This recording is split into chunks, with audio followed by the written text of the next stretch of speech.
Yes, sir. Monday, the 5th of May. Is it bank holiday? Yes, it's May bank holiday. Look at the state of me. I've had, maybe 3 hours tops. We won't get into why, but here I am. I've decided, regardless, I will show up daily and document my life as much as I can. So warts and all that, whatever state I'm in, I will be up. My eyes are like that. Like, yeah, guys, I've just had an hour's sleep. That so be it. Because I'm a bit of an experimentist. Is that a word? Bit of a scientist. I like to do experiments on myself. So the fact I haven't slept, let's say, then I look at, okay, am I able to function in this day to a high level or not? You know, look, man, getting all the lines in that. Not good. Yeah, am I able to function at a high level still, even though my body is flaking? And I know sleep's important. Let's not get it twisted. Like, it's one of the most important things you can do for your health. You know, I'm a health and wellness coach. I know these things. But what you know and what you do are two different things, and your behaviors sometimes don't match what you'd like to do. That's why I fit into that category. For a long time, ever since my football days, I've always slept late. I would always go to bed at about 2 in the morning. That was normal for me. And I'd wake up at 9 a.m. I'd go training. I'd have to be at the training ground for 10. And then we'd leave the training ground, depending, maybe 1 o'clock. And then I'd come home, eat again. I'd have a power nap in the day, maybe at 3. Sometimes I'd get 3 hours sleep, so I'd get a big proportion of my sleep in the day.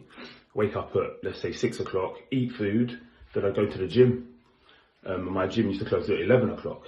Then I'd get home at whatever, 11:15, and then eat. And then I'd still, have a couple of hours to do whatever I wanted to do. Back to bed at 2 a.m. Wake up at 9 a.m. and so be it. So I was still getting good sleep, but for an athlete, it probably wasn't conventional, but it kind of worked for me. My problem is I've carried that on into normal life. I even cream my skin. Look how vain I am. So I'm just like, you know what? If I document, it might highlight more to myself the negative impact.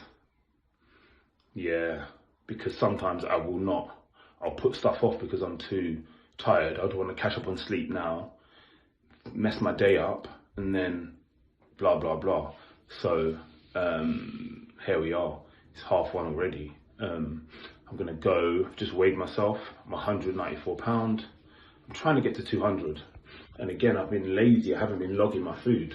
I know it's not imperative or needed, but it's a good thing to do to get the experience of logging, because then you can get an idea of the calorific value of foods, which long-term help you.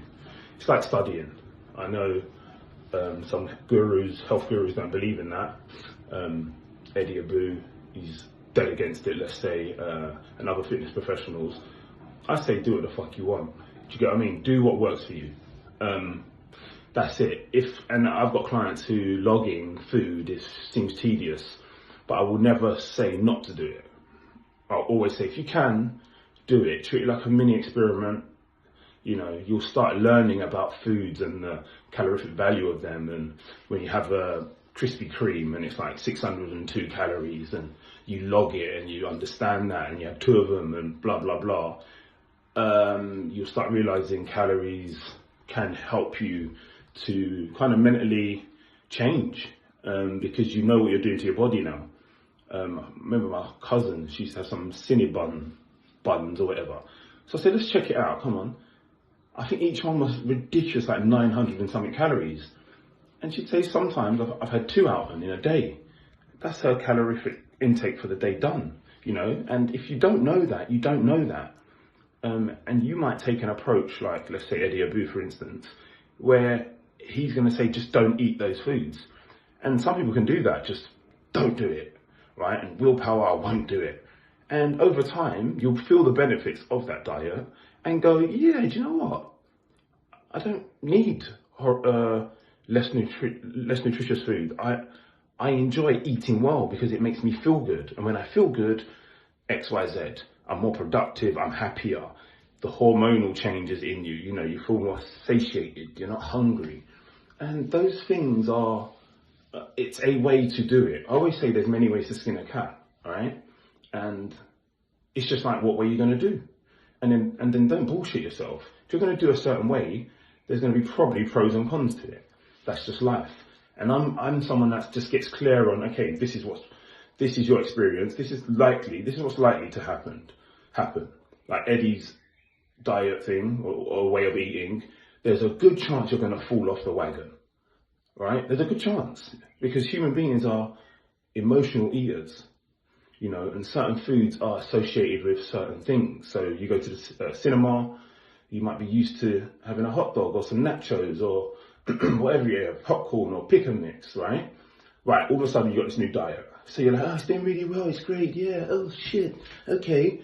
And then you, Cassie and Bill, you're going to your usual monthly meet up to go to the cinema, and you normally meet up beforehand, you go to flipping whatever, Papa John's, I don't know, right? Now the work begins. Like, can you now go, oh, actually, I'm not going to have a pizza. Is that what's going to happen, yeah? And you're going to pull out your tub of whatever you're eating. Do you know what I mean? Maybe you will. And maybe you're that type of person that can. Perfect. If you're that person, that's really good. And hats off to you. Do you know what I mean? I've got that in me. When I decide to do something, I won't mess about. I'll do it. But for a large proportion, they're going to fall flat. They're going to struggle to get through that day where they go to Papa John's and they normally go, and en route they go and get their normal ice cream they get from their favourite flipping ice cream place. Then they hit the cinema, and then they say, okay, come on then, let's go and get our pick and mixes, whatever you do. All of a sudden, you're out of the loop. Now you're thinking, shit, what?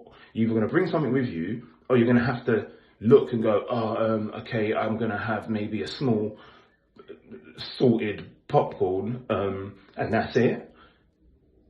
And then you're in the film, you're watching it, you've got your popcorn, and you see Bill flipping, slaving away at his nachos.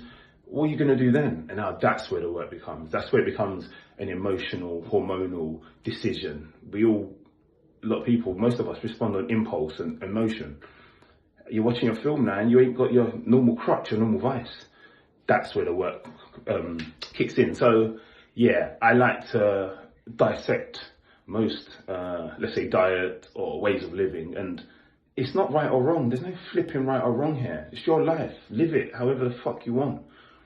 That's what I advocate, and I am extreme. I don't really mess about, If you take drugs, okay, these are the implications of taking drugs. Bang, bang, bang, bang, bang, bang, bang. Okay, what are you going to do now? What you happy with that?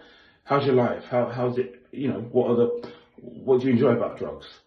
Okay, nice. Yeah, I can see why you take them, but you feel good, you feel jubilant, you feel happy. Okay, yeah, what else? Okay, you go down that road. Okay, what afterwards, when you're on a come down, how do you feel? Right, okay, so that come down, would you like to not have it? Is it something that, you struggle with? And you explore it more, and then in the end, it might be like, do you know what? Yeah, it's getting really hard, to come down. I've missed work. You might make mistakes in your life, etc. And then you have to reflect on that. And I think if you visit that a lot, you'll start getting to a point where you're like, and you have to make a decision. And if, say I have that chat with someone and then they still do it and then you have to chat and they're happy to, I might go, great, like, that's your life. You enjoy taking drugs, these are the implications, and you're happy with that. So if you go and have a heart attack, for instance, because you're on too much coke or whatever it is, okay, you're going to have to deal with that.